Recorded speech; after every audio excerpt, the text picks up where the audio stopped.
For her 18th birthday, her grandmother gave her granddaughter a strange box and told her to open it only on a day of trouble. Years later, when the family was threatened with eviction, the girl remembered this strange gift. Welcome to the Twists of Fate channel. Before we begin, write where you are watching us from. We are very interested in this.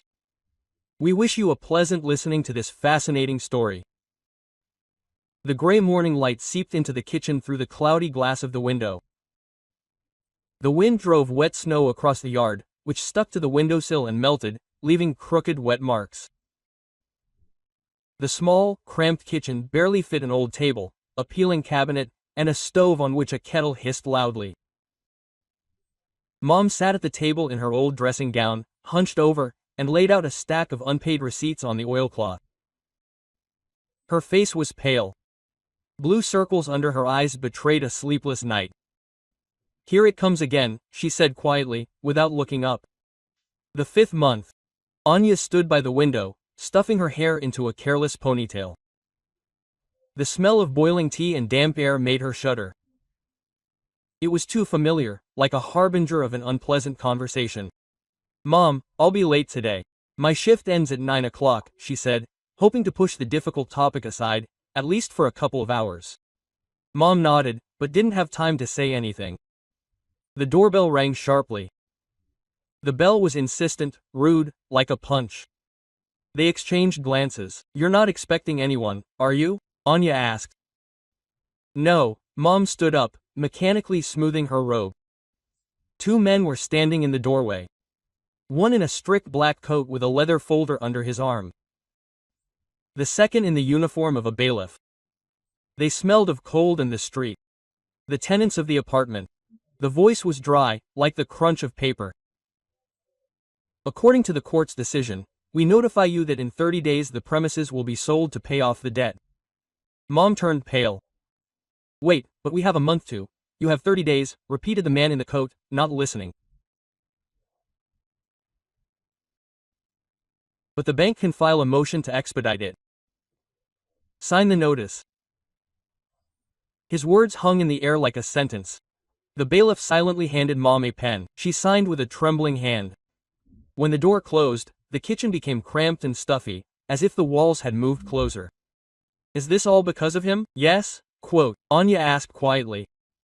Mom was squeezing the receipt, as if she wanted to crumple and throw away the past. From what? He took out the loan in my name, you understand? I thought I could handle it.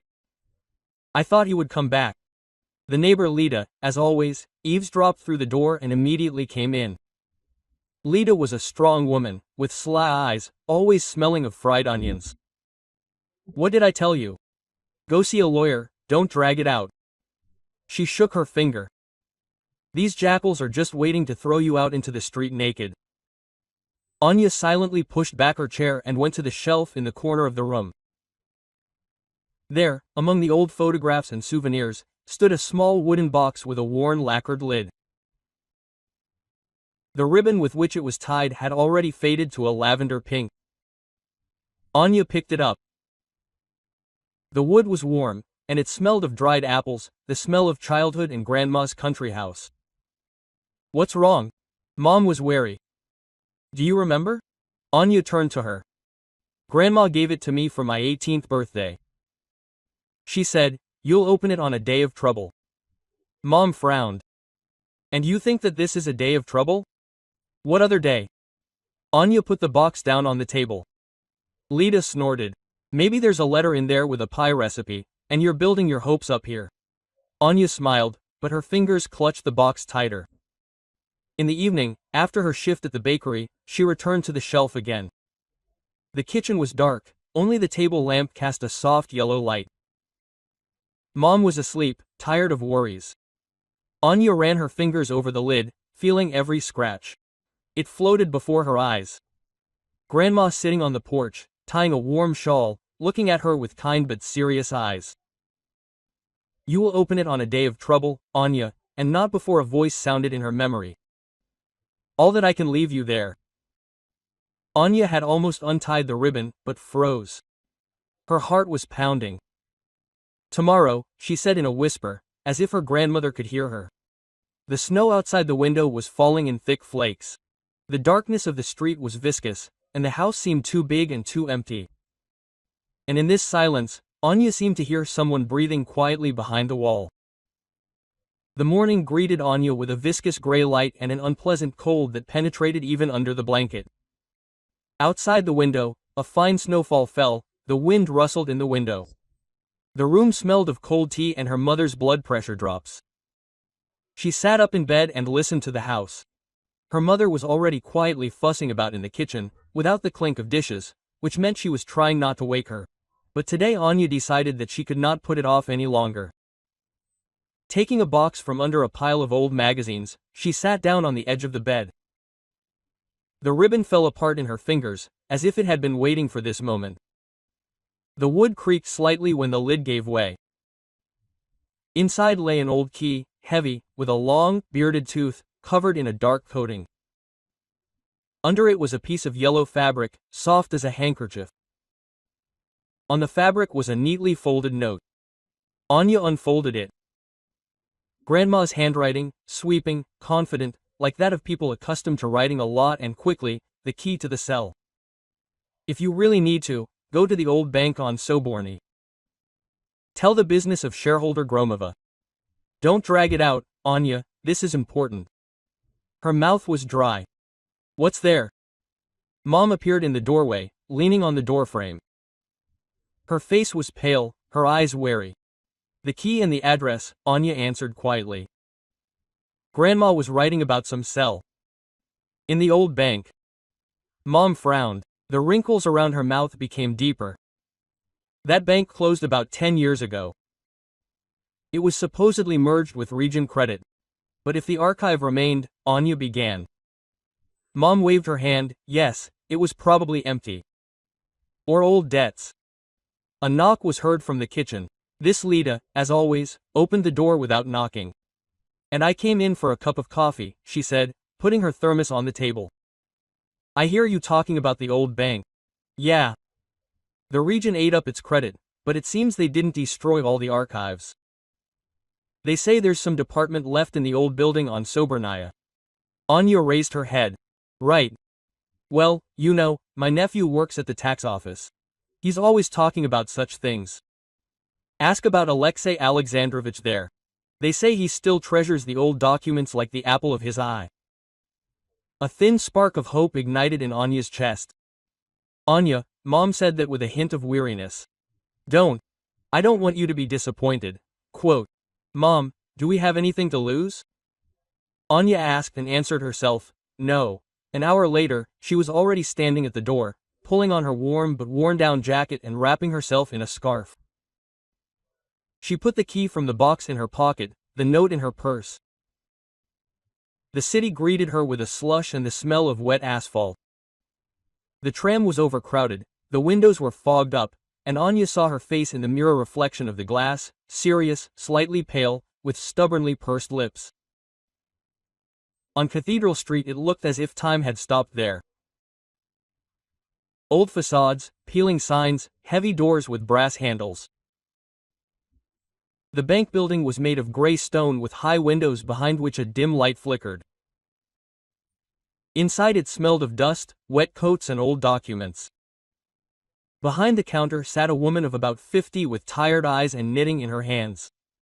Where are you going, girl? She asked, looking over her glasses. I'm here, on the Gromova Pastichitsa business, Anya said, trying to keep her voice from shaking. The woman raised an eyebrow, looked at her more closely, then put her knitting down and sighed. These cases were sorted out about 10 years ago, but something might have remained in the city archive. Write down the address. And she leaned closer, almost in a whisper. Ask for Alexei Alexandrovich there. Anya thanked him, went outside and, wrapping her scarf tighter around herself, headed to the new address. The city archive turned out to be in the semi-basement of a gray administrative building. At the entrance there was a security guard with a newspaper, who muttered something about leaving the passport and pointed to the stairs down. Alexei Alexandrovich turned out to be a tall, thin man in a knitted vest and with a neatly trimmed beard. He listened carefully to Anya, turned her note over in his hands, squinted. Gromova, I know that name. Come on. He went out the door, and Anya sat in silence for about 10 minutes, listening to papers rustling and metal wagging somewhere in the depths of the archive. Finally, he returned, holding a metal pencil case, peeling at the edges. According to the inventory, a package of personal documents. Do you want to open them in front of me? Yes, Anya nodded, feeling her palms getting damp. Anya sat on a hard chair with peeling wooden armrests, feeling the dampness coming from the cold plastic floor. The archive looked like a library, only without the smell of books. It smelled of dust, old paper and iron. In the corner, a heater hummed steadily, but it gave off almost no heat. Alexei Alexandrovich, a tall, thin-shouldered man of about 60 with a neat beard and a large knit vest, was holding a yellowed note in his hands, which Anya had taken out of the box. He twirled it in his fingers, as if testing the weight of history itself. Gromova, he repeated, squinting. I haven't heard that name for a long time. So your grandmother had a cell in the old bank on Sobernaya? Anya nodded. And the bank hasn't been working for a long time, he continued, as if thinking out loud. But sometimes documents on such cases were passed to us. Okay. Wait. He went deep into the archive, and the sounds of footsteps behind the door immediately died down. A deep silence swallowed her. Anya was left alone. Her hat lay on the table in front of her. Melt water dripped from it onto the table. She pressed her knees with her palms, trying to warm her fingers. The smell of old metal and damp cardboard wafted through the crack in the door. Somewhere far away, a lock clicked, then the cabinet doors creaked. Alexei's quiet muttering was heard. She involuntarily imagined how, among the mountains of documents, he found the small box that had been waiting for her all these years. Then it finally rang out, and Alexei appeared in the doorway. He was carrying a metal case in his hands, elongated with rounded edges, like a box from an old tool. The paint on it was peeling. Reddish spots of rust were showing underneath. He placed it on the table as carefully as one would place a newborn on a pillow. According to the inventory, he said, sitting down opposite, this is a packet of Poshchik's personal documents. Date, mid-90s. The cell with this number was registered to your grandmother, Ekaterina Nikolaevna Gromova.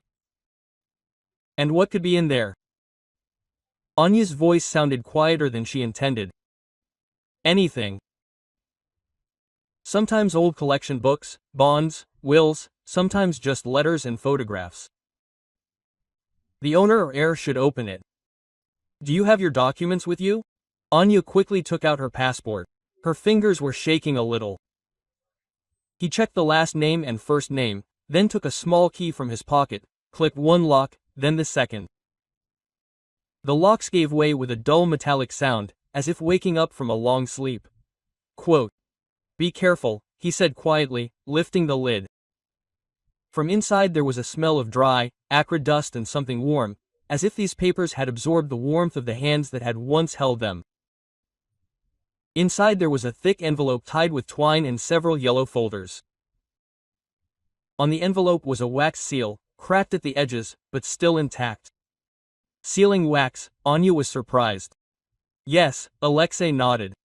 In the 90s they still did this for important documents. Only the addressee breaks the seal.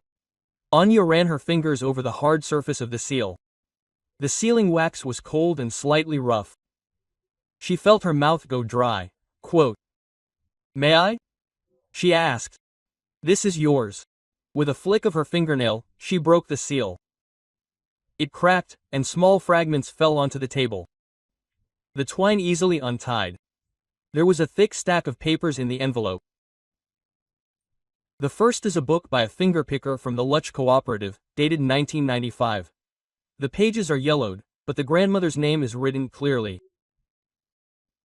Underneath are copies of contracts, certified with blue stamps. And among them is a document that made Anya's head spin. A deed of gift of a share of an apartment to her granddaughter Anna Gromova with a prohibition on alienation until she reaches 21 years of age. The date is 3 years before Mom met stepfather. It was Anya who looked up at Alexei. Was he serious? He spoke slowly, almost syllable by syllable. If this document is real and notarized, then the share in the apartment belonged to you, and it was impossible to get a mortgage on the entire apartment. This is a violation. Anya felt as if a window was opening in her chest and fresh air was rushing in. Quote, "Mom, she didn't know," she whispered. "Maybe she didn't know," he answered softly. "But you have the document in your hands. I advise you to immediately file an application with the MFC to enter this information into Rossregister. Attach a copy of the contract and, at the same time, to the court for interim measures. This may suspend the sale of the apartment. But how can this be done? Find a good lawyer and don't delay." He looked at her in such a way that Anya understood that there really was no time. He allowed her to photograph all the documents, carefully put them back in the envelope and closed the pencil case again. "Here you go." He handed her a business card. "This is my number. If the bank starts putting pressure on me, call me." Anya thanked him and went out. Outside, the snow was already falling in large flakes, settling on her scarf, melting, leaving damp spots. She walked along the sidewalk, holding the phone with the photos tightly in her pocket, and for the first time in a long time, she had the feeling that she had a weapon in this war. The phone vibrated. An unfamiliar number was on the screen. Gromova. The voice was hoarse, with a barely perceptible mockery. It was the bailiff. "We'll come tomorrow to describe the property. Be at home." "But we have a month," Anya said, trying to speak evenly. "A month is the maximum. The bank can speed it up," and her voice broke off, leaving a dry squeak of the dial tone in her ear. The snow immediately seemed colder. She raised the collar of her coat and quickened her pace. Now she knew that things would not be easy ahead, but also that for the first time in these long months she had a chance. Anya pushed the apartment door with her shoulder. Her hands were busy with her bag and a folder with documents. The hallway smelled of fried onions and something sweet. So, her mother was making a pie to somehow distract herself from her thoughts. "What took you so long?" Her mother's voice came from the kitchen. "I was already starting to worry." Anya put her bag down, took off her boots, and threw her down jacket right onto a chair in the hallway. Her heart was still beating faster than usual, not from the cold, but from the anticipation of the conversation. Quote, "Mom, we need to talk," she said, entering the kitchen. Mom was sitting at the table. There was a bowl of dough in front of her. She was kneading it slowly, as if every movement required effort. Her cheeks were slightly pink from the oven, but her eyes remained tired. Quote, "Bad news again?" she asked, not looking at her daughter. "On the contrary." Anya put a folder on the table and took out printed photos of documents. "I found something in the archive." Mom wiped her hands on towels, took the first page. Her gaze slid over the lines, then stopped, and she froze. "Agreement, donation," she read slowly. "You mean this is about our apartment?" "About its part," Anya nodded.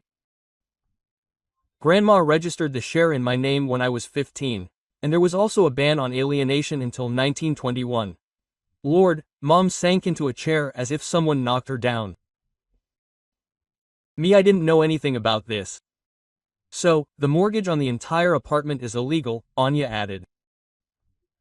"The bank had no right to include my share, but I signed the papers." "Anya, everything was so fast there, those managers. I didn't even think." Mom pressed her palms to her face. "That's exactly it. They were counting on this," a voice from the hallway intervened. Lida, as always, appeared without knocking with a cup of tea in her hands. "Come here, let's have a look." She sat down at the table, putting her huge gold-rimmed glasses on her nose and began to sort through the pages. "So, the notary form, signatures, date." Lida raised her eyebrows. "Yes, baby, this is a bomb. You can go to court with this. Alexei from the archive said that we need to file it at the MFC, Anya explained. And to a lawyer urgently. So we're going." Lida resolutely put the papers aside. "I have a friend, Nina Sergeyevna, a smart woman. She works at a human rights center. Mom looked confused, but if we go to court, the bank will get angry. It's already eating us alive, Lita said harshly. It can't get any worse. Ani nodded. Inside, she still had the feeling that she was holding the key to a secret door. And this door was the only way out of the impasse. She took out the box again. By the way, I found something else in it. Anya lifted the board at the bottom, and underneath it was a small bundle of fabric. Inside was another note and several folded bills. Quote, "If you have to choose, choose the house. Money comes and goes," Anya read out loud. And another 13,000. Mom buried her face in her hands. She had thought of everything, even this. For a moment, the kitchen was quiet. The only sound was the pie crackling in the oven. "So that's it." Lita broke the pause. "Tomorrow at 9 o'clock we meet at Nina's. We'll take all the papers, photos too. And you?" She pointed her finger at her mother. "No signatures, no meetings with the bank without a lawyer." Quote, "I understand," her mother nodded. Anya looked at the box. The varnish on the lid had already faded, but now it seemed to her like the jewel of any safe door. And at that moment the phone rang. An unfamiliar number appeared on the screen. Quote, "Hello, this is the bank's collection department," a male voice said coldly. "Tomorrow you have an inventory of your property. Don't try to remove anything." Anya felt a cold wave of fear roll through her stomach. But now this fear was mixed with determination. Quote, "Wait," she said evenly and hung up. The morning was prickly, frosty, but with a transparent light, the kind that only happens in February. A strip of sun stretched through the curtain in Anya's room, dividing the carpet into warm and cold halves. She sat on the bed, pulled on knitted socks, and yesterday's meeting with Alexei and the words about the bomb in the form of a deed of gift were spinning in her head. In the kitchen, her mother was bustling about at the stove. It smelled of semolina porridge mixed with a light aroma of burnt milk. This smell was from childhood. Anya remembered how her grandmother put a saucepan of porridge on the stove in the morning and quietly whistled. Then the mornings were simple: school, school bag, snow in the yard. Now the morning began with the screech of the intercom. A dull, drawn-out ring cut through the apartment, forcing her mother to freeze with a ladle in her hand. Quote, "Who's there so early?" she muttered, wiping her hands on a towel. Anya looked out the peephole. Two men were standing on the landing. One in a gray coat, with a short haircut and attentive, two calm eyes. The second was massive, in a dark jacket, with swollen joints on his hands, which were holding a leather folder. Quote, "Good morning, Anya," said the one in the coat, as if they knew each other. His voice was even, almost friendly, but there was a taut string in it. Quote, "We are from the collection department. We need to talk." Mom appeared next to her, and Anya felt her shoulder tense. "We have already talked to the bank," Mom began, but the man in the jacket interrupted her. Quote, "We are not a bank. We are the ones who resolve issues faster." They went into the kitchen without waiting for an invitation.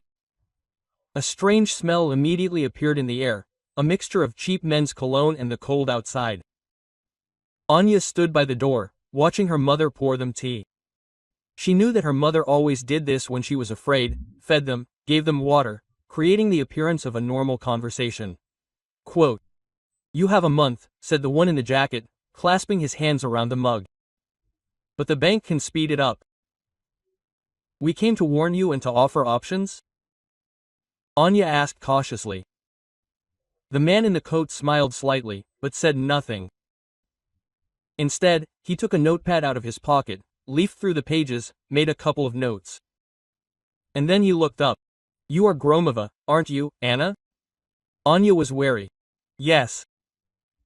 He leaned back in his chair, his expression softening a little. Quote, "We went to the same school. I'm Roma. You probably don't remember." She squinted, trying to catch in this grown man that skinny boy who once sat at the back of the class and drew comics in notebooks. An episode surfaced in her memory. A schoolyard, a bunch of boys, a fight, and a grandmother tightly holding the hand of a crying Roma, who had been led out of this mess. Quote, "Pom," she finally said. "You had a black eye then." Roma grinned, slightly embarrassed. "And your grandmother said that I should learn to defend myself, not attack. So sometimes I defend." He looked at his partner. "We'll take a break. A week." And, looking at Anya, he added, "But you use this time." The man in the jacket snorted discontentedly, but said nothing. A couple of minutes later they left, leaving the heavy air and half-empty mugs of tea in the kitchen. Anya closed the door with 2 locks and leaned her back against it. Quote, "What was that just now?" asked her mother, still holding the ladle like a weapon. "A chance," Anya answered. "But only for a week." The thought was spinning in her head. It was strange that Roma was here, on the other side. And it was strange that he decided to help. She went to the window. The snow was falling in large flakes, slowly settling on the roofs of the cars. The city lived its own life, but she now had only one priority: to get everything done before this week was up. In her coat pocket was the key from the box. She squeezed it so hard that the metal became warm. The office of the Human Rights Center was in an old brick 5-story building on the corner. When Anya and her mother entered the entrance, they were greeted by the smell of old linoleum, dust and cheap detergent. The walls were painted a dull green, peeling at the corners, and on the steps of the stairs lay a rug with dark stains, traces of hundreds of strangers' shoes. On the door of the office hung a sign with neatly printed words, "Legal Assistance. Reception of Citizens." Lida, who accompanied them, pushed the door and entered first, greeting the woman at the desk. Nina Sergeyevna turned out to be short, slender, with slick back hair and an attentive, tenacious gaze.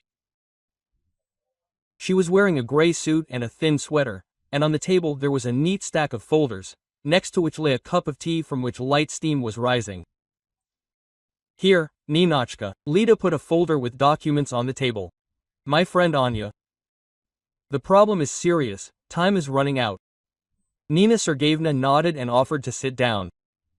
Her voice was soft, but with inner strength, like that of a person accustomed to speaking so that people would listen. Quote, "Tell me everything in order." She turned to Anya while opening the folder. Anya sat down on a hard chair, folded her hands on her knees and began to speak. She told about the box, about her grandmother's note, about the key, about the archive and the metal pencil case with documents. Her voice sometimes trembled, especially when she mentioned the visit of the collectors. But Nina listened without interrupting, only occasionally making notes in her notebook. Quote, "And so," Anya finished. "It turns out that the gift agreement was long before the loan. So, the bank couldn't issue a mortgage for the entire apartment." Nina looked up from the papers and looked at her carefully, as if checking if she had said everything. "You're right," she said slowly. "If the contract is valid, then the share really belongs to you. And the alienation ban is a serious argument. The bank had to request the consent of all owners. If it wasn't there, the transaction violates the law." She turned to her mother. "Did you sign the loan documents?" Mom nodded and was a little embarrassed. "Yes, I didn't even think about it then. They said that everything was drawn up correctly. This is a standard scheme," Nina explained calmly. "They put pressure on time, create the appearance of urgency, and you trust them because the bank is supposedly a reputable structure." She put the documents aside and folded her hands on the table. "The first thing we'll do is file an application with the MFC to enter data on your share and the alienation ban into the register. The second is a petition to the court for interim measures. This will suspend the sale of the apartment until a decision is made." Anya felt a sense of solid support inside her, which she had been lacking for the past few months. Quote, "Do we have a chance?" she asked. And there was still caution in her voice. Nina smiled slightly. Quote, I never promise victory until I see the court's decision. But I will say this, you don't just have a chance, you have a strong trump card. The question is how quickly we play it. The room became quiet, only the hand of the clock on the wall quietly clicked, moving forward. Then let's start today, Anya said, feeling confident for the first time in a long time. Let's start, Nina nodded. Lida, can you help me collect the missing papers? Of course, the neighbor responded, adjusting the bag on her knees. And one more thing, Nina added. No meetings with the bank or collectors without me. Any papers are first for me to check. Got it. Mom nodded, and Anya thought that Grandma would probably approve of this woman. There was the same firmness in her voice as in Grandma's words when she said, don't give away what's yours. When they left the office, the day was already drawing to an end. Yellow lights were coming on in the shop windows. Snow crunched on the sidewalk. Anya walked down the street and felt that along with the evening chill, a quiet but persistent warmth was burning in her chest. A feeling that the game had just begun. The next day, the morning was unusually quiet. The snow outside the window fell lazily, almost vertically, and it seemed that the city was dozing, wrapped in soft silence. Anya was sitting on the edge of the sofa with a mug of tea when the doorbell rang sharply in the hallway. The sound was sharp, alien, like a blow to glass. Mom looked out of the kitchen, wiping her hands on her apron. Quote, "Who's there?" she asked quietly, as if she was afraid to wake someone invisible. Anya went to the door and looked through the peephole. A man in a dark bailiff's uniform was standing on the landing. Behind him were two witnesses, an elderly neighbor from the first floor and a woman in a knitted hat. The bailiff was holding a folder in his hands, and his eyes were coldly focused. Quote, "Bailiff Ivanov," he said when the door opened. His voice was even, but there was a mechanical detachment in it, like a person repeating the same phrase dozens of times a day. "They've come to inventory the property in a debt collection case." Mom turned pale, but before she could answer, a calm but firm voice came from behind Anya. "The inventory will not be carried out today." Nina Sergeyevna appeared in the doorway. She was wearing a long dark coat and holding a leather folder with documents. She handed the bailiff the printed papers. She pronounced the court ruling on the adoption of interim measures, looking him straight in the eye. Suspension of all registration and enforcement actions until the claim is considered on the merits. The bailiff glanced at the text, frowned, then handed the papers back. Quote, "In that case, we'll postpone it temporarily," he said, making a note in his folder. "But that doesn't cancel the main proceedings." "We know that," Nina answered dryly. "Show the witnesses in." When the door closed behind them, the silence returned, but there was relief in it. Mom sank into a chair and covered her face with her hands. Quote, "I thought that was it," she whispered. "Not everything," Nina answered softly. "We've just started." At that moment, Anya went to the shelf where Grandma's box had been standing all this time. She picked it up, sat down on the sofa and began to examine it from below. In one of the corners, she noticed a thin gap between the planks. Running her finger across it, she felt a barely noticeable play. Quote, "Strange," she whispered. Her fingers found a small wooden latch. With a quiet click, the false bottom opened. Underneath it lay a small bundle of soft fabric. Inside was another note, folded in four, and several bills. The note was written in the same handwriting as the first. "If you have to choose, choose a house. Money comes and goes. This is for the first time, to hold on. And remember, your home is not just walls." There were few bills, but enough to pay for utilities and food for at least a month. Anya squeezed the fabric in her hands, feeling warmth spreading in her chest. As if her grandmother, knowing about all the difficulties, extended her hand from the past. "What's there?" Mom asked, looking with cautious hope. Quote, "Support," Anya answered. "From Grandma and a reminder that home is not just walls." Nina, who had been standing by the window all this time, turned around and smiled slightly. Your grandma was a wise woman. The twilight was slowly thickening outside. The light bulb in the kitchen lit up with a yellow light, making the room cozy despite the cold outside. There were still many steps ahead, but now Anya felt like they had survived the first assault. The bank building looked like a foreign fortress. Tall glass doors, a dark facade on both sides of the entrance, stern men in identical dark suits. When Anya and her mother approached, the snow creaked treacherously under their feet, and her heart was beating as if it was about to burst out. It was warm and dry inside, smelling of expensive coffee and fresh polished wood. The floor glistened, reflecting the ceiling lamps, and the silence was broken only by the even whisper of the air conditioners. At the reception desk, where a girl with perfectly styled hair sat, they were greeted with a forced smile and an offer to wait a couple of minutes. Those couple of minutes dragged on like an eternity. Anya sat in a soft chair, twirling the strap of her bag with her fingers, and caught herself thinking that in such places people felt like either clients or debtors. Today she was in the second category. Finally, the frosted glass door opened, and a man of about 20 years old appeared in the doorway. Tall, with neatly styled hair and an ideal suit. He smiled the way people who are used to negotiating only on their own terms smile. Please. He made an inviting gesture towards the office. Chernov Sergei Valentinovich. The office was spacious, with a large window through which the gray roofs of the city were visible. On the massive table there were not a single unnecessary thing, only a laptop, several folders and a black pen. Chernov pointed to the chair opposite, and sat down in his own, leaning back slightly. Quote. So, he began, not looking at the paper, but straight into Anya's eyes. As far as I understand, you want to challenge the mortgage agreement, claiming that part of the apartment belongs to you as a gift? Nina Sergeyevna, who was sitting next to him, was in no hurry to answer. She put a neat folder on the table, opened it and moved it closer to him. Quote. We are not claiming, but proving, she said calmly, but with a firmness that immediately sharpened attention.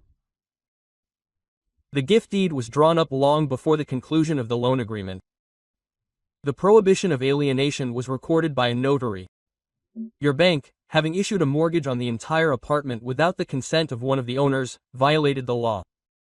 Chernov slightly bowed his head, as if assessing the weight of her words. The law is a flexible concept, he said almost softly, and this softness sent a shiver down Anya's spine. Everything depends on how you interpret it. There are things that are not subject to interpretation, Nina countered. Especially when it comes to property rights. He picked up a pen and rolled it slowly between his fingers. Even if we take this document into account, he said, your claim could take years to resolve. All that time, the debt would grow and the interest would trickle in. Anya felt a wave of irritation rise inside her.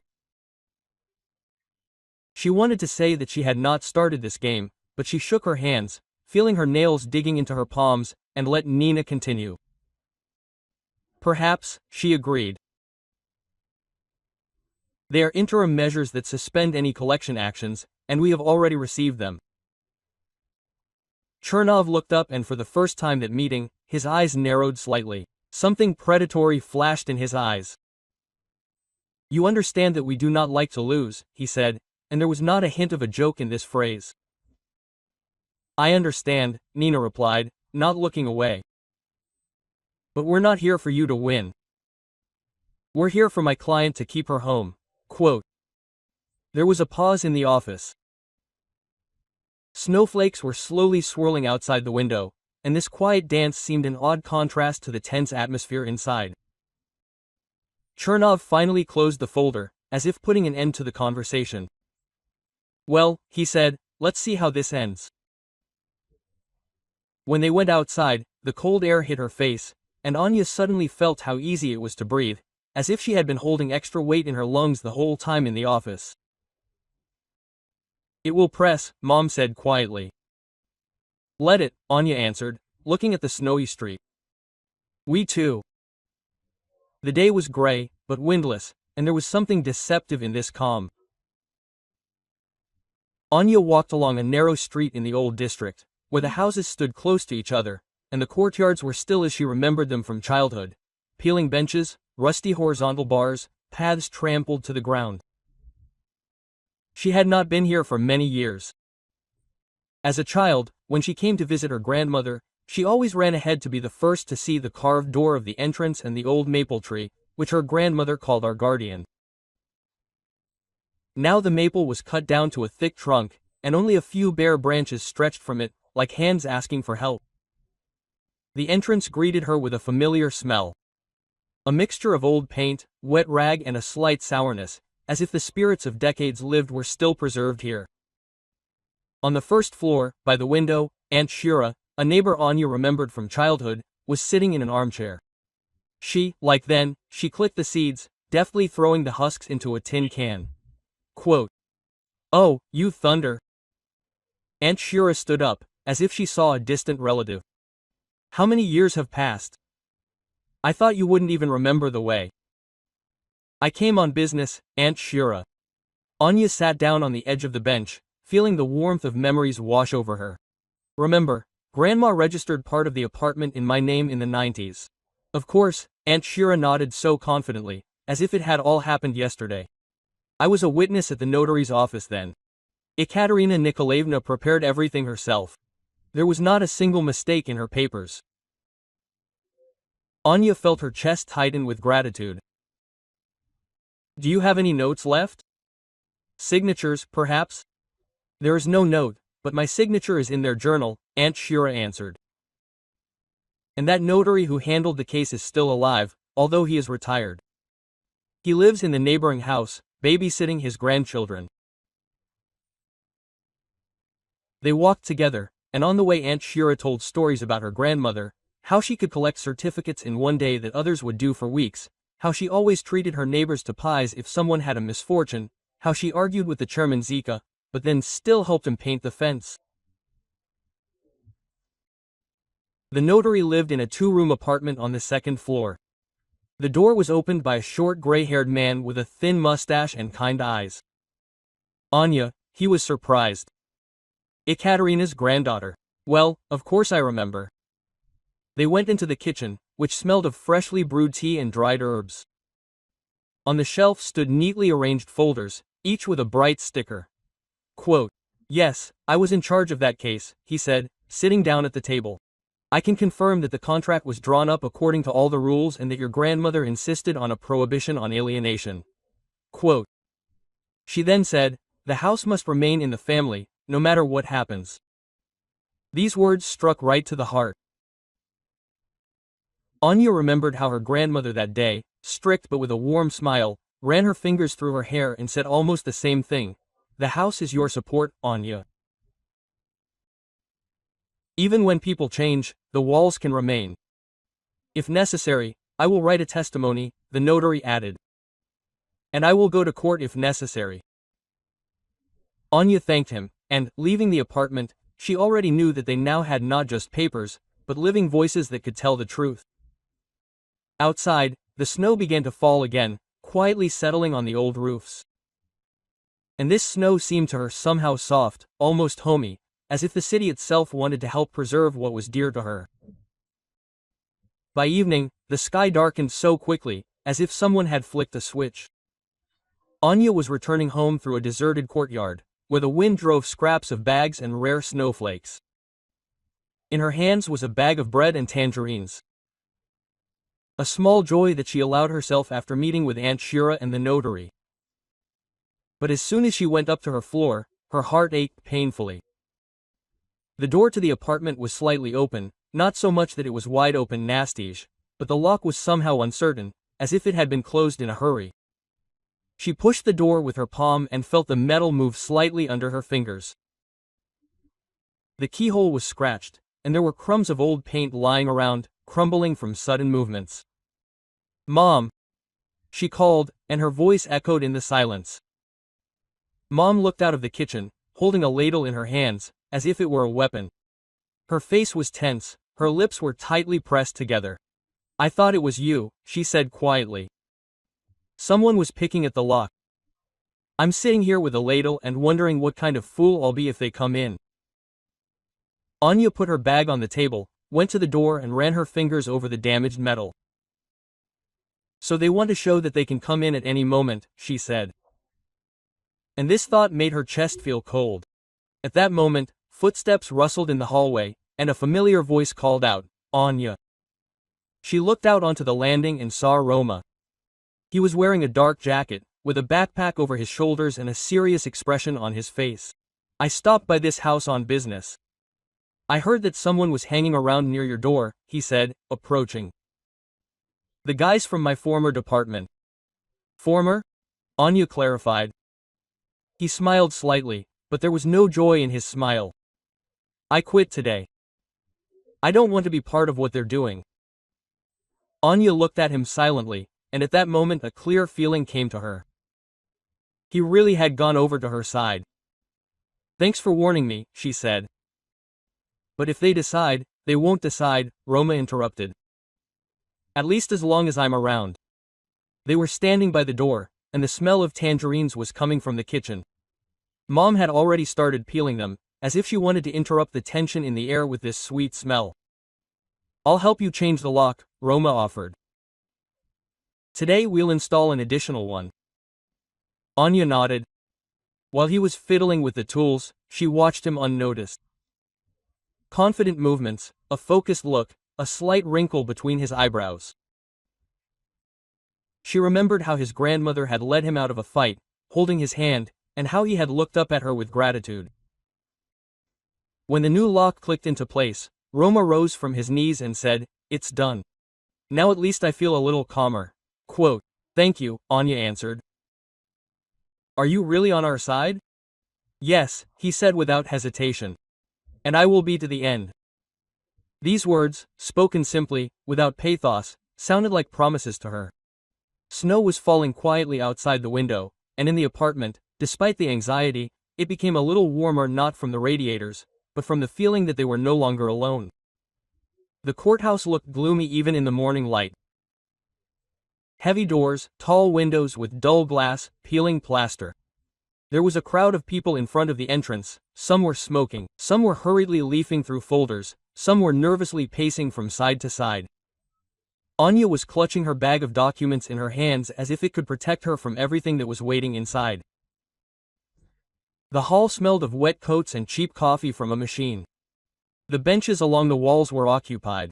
People were waiting for their turn, some were discussing cases in low voices, some were silently looking at the floor. Nina Sergeyevna, as always collected, walked slightly ahead. And Anya felt that her own back was straightening, simply following her. Mom walked next to her, silently, but held her daughter by the elbow, as if she wanted to support and hold her back at the same time. When they were invited into the courtroom, Anya's heart began to beat faster. The courtroom turned out to be smaller than she expected. A long table for the participants, several rows of benches for the audience, a high judge's lectern. On the wall hung a coat of arms, and beneath it a clock whose hands moved slowly, almost lazily. The judge, a man of about 50 with a tired face, took his seat and glanced at the papers. The case of finding citizen Anna Sergeyevna Gromova is being considered, he began, and his voice was even, without unnecessary intonation. The bank representative Chernov sat opposite. He looked as impeccable as in his office, only his gaze had become a little harder. In front of him lay a neat stack of documents, and in his hands he twirled the same black pen, as if it were his amulet. Nina Sergeyevna began first. She spoke calmly, but with such clear logic that each of her words was embedded like a stone in a solid wall. About the deed of gift, about notarization, about the prohibition of alienation, about the fact that the bank issued a mortgage without the consent of the owner. Anya listened and caught herself repeating every phrase in her head, as if she was afraid to miss even one piece of evidence. Chernov stood up when it was his turn. His voice was soft, almost friendly, but there was a hint of steel in that softness. He said that the mortgage agreement had been concluded in accordance with the requirements of the law, that at the time the transaction was executed there was no information about the plaintiff's share in the register, and that the bank had acted in good faith. The judge raised his eyes several times, asking for details, and each time Nina answered confidently, without pause. "And you, Gromova, what do you say?" Finally, the judge turned to Kana. She stood up.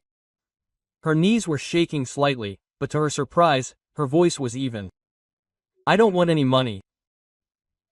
I want to keep the house my grandmother gave me. It is her will, and it is my right." Quote. The courtroom became quieter. Even Chernov stopped fiddling with his pen for a moment. The judge made a note, then said, "The court is retiring to make a decision."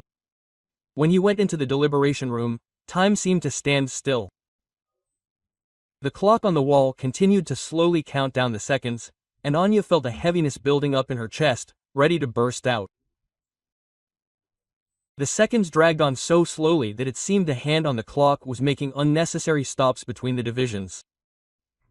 There was a viscous silence in the courtroom, broken only by the occasional rustle of papers and muffled footsteps in the corridor outside the door. Anya sat on the edge of the hard bench, her hands clenched in her lap so that her knuckles turned white. Next to her, her mother quietly fingered the edge of her scarf. And Nina Sergeyevna leafed through her folder, not because she needed to find something, but to occupy her hands. Somewhere in the depths of the building, a door slammed, and a moment later the door to the courtroom opened. The judge returned, stood behind the lectern, and looked at the assembled group over his glasses. "The court has ruled," he began, and these two words summed up all the tension of the last few months.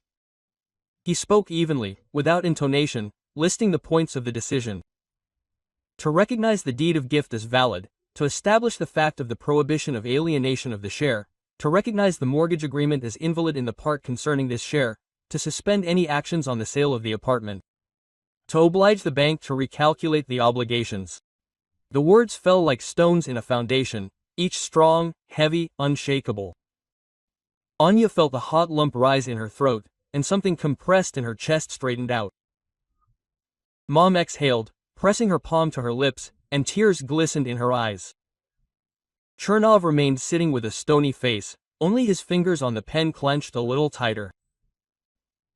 When the judge finished, he carefully folded his papers and, without saying a word, headed for the exit. "This is a victory," Anya whispered when the judge left the courtroom. "It's a step," Nina replied. But for the first time in a long time, a real smile flashed across her face.